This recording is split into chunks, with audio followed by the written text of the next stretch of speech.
భీష్మ ఏకాదశి ఎంతో పవిత్రమైన విశేషమైన రోజు. హిందూ గ్రంథాల ప్రకారం మనకి మొత్తం 12 ఏకాదశులు ఉన్నాయి.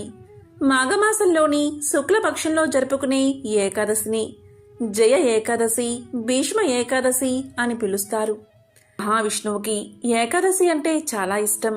కాబట్టి ఏకాదశి రోజున ఎవరైతే నియమ నిష్ఠలతో భక్తి శ్రద్ధలతో మహావిష్ణువును పూజిస్తారో వారికి జీవితంలో ఏ కష్టాలు లేకుండా సుఖ సంతోషాలతో ఆయురారోగ్యాలతో ఉండేలా ఆ మహావిష్ణువు దీవిస్తాడు. ఈ ఏకాదశి రోజు విశ్వ సృష్టికర్త అయిన మహావిష్ణువుని ఆరాధించడం వల్ల, ఈ రోజు ఉపవాసం ఉండడం వల్ల, ఆ మహావిష్ణువు అనుగ్రహం వల్ల కోటి జన్మల పుణ్యం వస్తుంది. మరి ఎంతో విశేషమైన ఈ భీష్మ ఏకాదశి రోజు మీ ఇంట్లో పూజా గదిలో మహావిష్ణువు పటం ముందు దీపాన్ని ఇలా వెలిగిస్తే చాలు, మీ జన్మల పాపాలు అగ్నిలో పడిన దూది మాదిరిగా నశిస్తాయి. కోటి జన్మల మహాపుణ్యం కలుగుతుంది. మరి భీష్మ ఏకాదశి రోజు దీపం ఎలా వెలిగించాలో ఇప్పుడు తెలుసుకుందాం. ఉత్తర భారతదేశంలో ఈ ఏకాదశిని జయ ఏకాదశి అని పిలుస్తారు. మరి దక్షిణ భారతీయులు భీష్మ ఏకాదశి అంటారు. భీష్ముడు ఉత్తరాయణ పుణ్యకాలంలో తనువు చాలించాడు. భీష్ముడు చనిపోయే ముందు ధర్మరాజుకి విష్ణు సహస్రనామాన్ని బోధించిన పవిత్రమైన తిథే ఈ ఏకాదశి. ఈ రోజు భీష్ముడికి తర్పణం చేసి మహావిష్ణువుని పూజిస్తే అటువంటి వారికి స్వర్గప్రాప్తి కలుగుతుంది. ఈ రోజు ఏ కార్యం తలపెట్టినా అది ఖచ్చితంగా విజయవంతం అవుతుంది. ఈ జయ ఏకాదశి చాలా శక్తివంతమైనది. ఈ రోజు ఉపవాసం ఉంటే బ్రహ్మహత్య పాపం సైతం తొలగిపోతుందని శాస్త్రాలు చెబుతున్నాయి. ఈ జయ ఏకాదశి రోజు అంటే భీష్మ ఏకాదశి రోజు తెల్లవారుజామునే నిద్రలేచి తల స్నానం చేసి ఇంట్లో పూజ చేసుకోవాలి. ఈ ఏకాదశి రోజు ఇంట్లో పూజ చేసేటప్పుడు విష్ణు చాలీసా పఠిస్తే సకల దరిద్రాలు తొలగి సకల శుభాలు కలుగుతాయి. మహావిష్ణువుకు పసుపు రంగు అంటే చాలా ఇష్టం.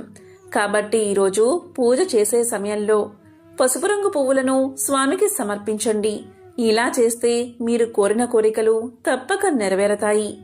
అదేవిధంగా ఈ జయ ఏకాదశి రోజు పూజలో దేవుడికి నైవేద్యంగా పసుపు రంగు ఉండే పళ్ళను సమర్పించండి.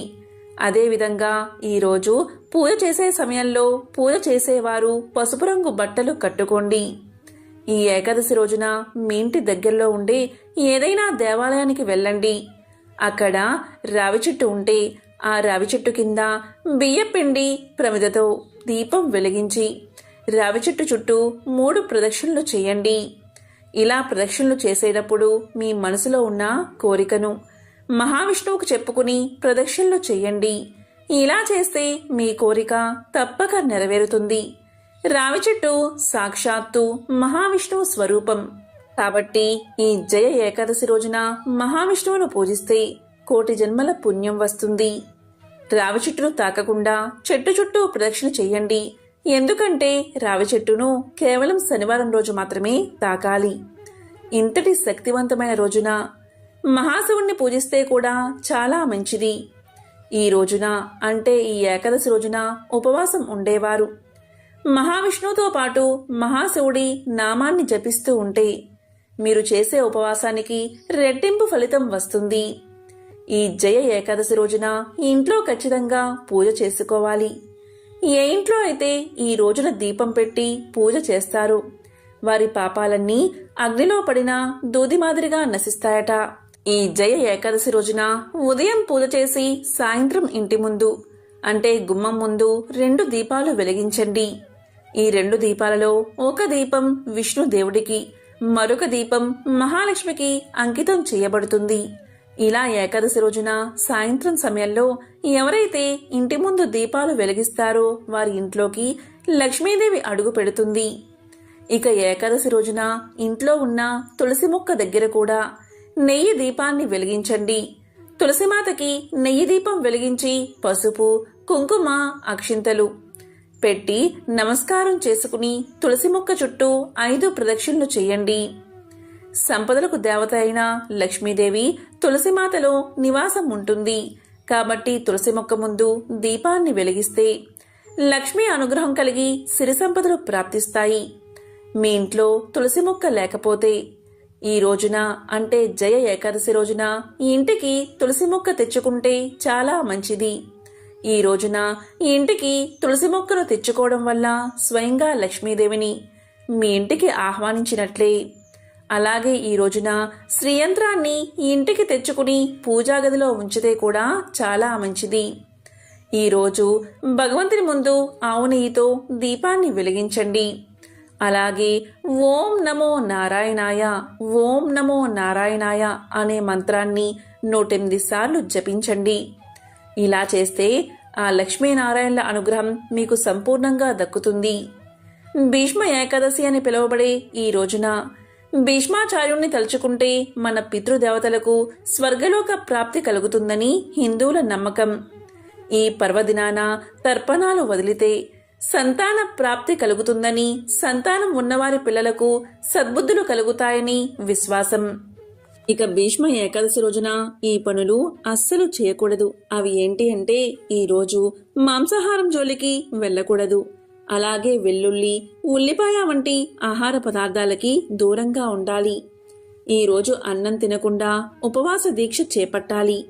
ద్వాదశి వరకు బ్రహ్మచర్యను పాటించాలి.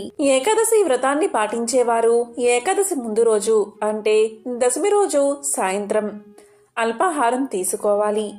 ఇక ఏకాదశి రోజు ఉదయమే లేచి స్నానమాచరించి ఈ ఇంటిని పూజా గదిని శుభ్రం చేసుకోవాలి. మీ పూజా గదిలో లక్ష్మీనారాయణల చిత్రపటం ముందు పువ్వులు ఉంచి ఆవు నెయ్యితో దీపాన్ని వెలిగించాలి.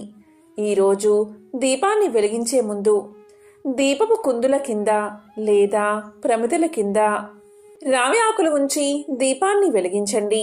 రావి ఆకు సాక్షాత్తు మహావిష్ణువు స్వరూపం. రావి చెట్టును తాకకుండా రావి ఆకులు కోసి తెచ్చుకుని వాటిని శుభ్రంగా కడిగి పసుపు కుంకుమ బొట్లు పెట్టి దాని మీద 2 మట్టి ప్రమిదలు ఒకదాని మీద ఒకటి పెట్టి 3 వత్తులు విడివిడిగా వేసి ఆవు నెయ్యి పోసి దీపాన్ని వెలిగించండి. ఇలా చేస్తే శ్రీ మహావిష్ణువు యొక్క అనుగ్రహం మీకు కలుగుతుంది. ఇక ఏకాదశి వ్రతాన్ని పాటించేవారు పాలు పళ్ళు తీసుకోవచ్చు. గర్భిణులు, 60 ఏళ్లు పైబడిన వారు, చిన్నపిల్లలు ఉపవాసం పాటించకపోయినా పర్వాలేదు. ఈ విధంగా ఉపవాసాన్ని పాటించి శ్రీ మహావిష్ణువును స్మరిస్తూ ఆ రోజంతా గడిపి సాయంత్రం మరలా స్వామికి పూజ చేసుకోవాలి. ఇక మరుసటి రోజు అంటే ఏకాదశి తర్వాతి రోజు ద్వాదశి రోజు ద్వాదశి గడియలు ముగిసేలోగా స్వామిని మరలా యథావిధిగా పూజించి ఎవరికైనా ఒకరికి భోజనం పెట్టి ఉపవాసం పాటించిన వారు భోజనం చెయ్యాలి. దీన్నే పారణ అంటారు. ఇలా పారణ చేస్తేనే ఏకాదశి ఉపవాసం చేసిన ఫలితం వారికి దక్కుతుంది.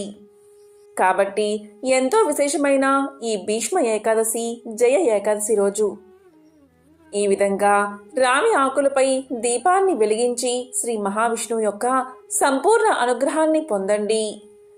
ఓం నమో నారాయణాయ, ఓం నమో భగవతే వాసుదేవాయ, ఓం నమః శివాయ.